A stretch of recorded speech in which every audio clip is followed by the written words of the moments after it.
Всем привет! У кого есть Ford Fusion, я хочу рассказать, как устранить скрип панели и задней двери. Все это делается просто. У меня скрипела панель. Нагревается и на солнце скрипит. Иногда скрипела, вернее. Что я сделал? Она скрипит в основном вот этой пластмасской об стекло. Я вставил резинки вот от ремня Грэма.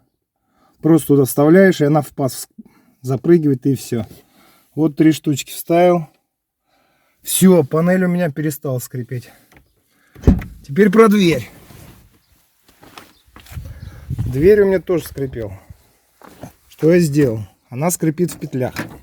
Вот обратите внимание вот на это место. Резиновый шланг.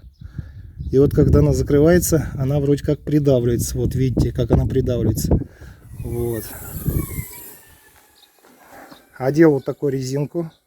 Короче, она здесь сдавливается. И в петлях дверь как будто отходит. И все. Теперь у меня дверь задняя не скрипит. Кому помог с этой проблемой, ставьте лайк, пишите комментарий. Всем спасибо за просмотр. Всем пока. До скорых встреч, друзья.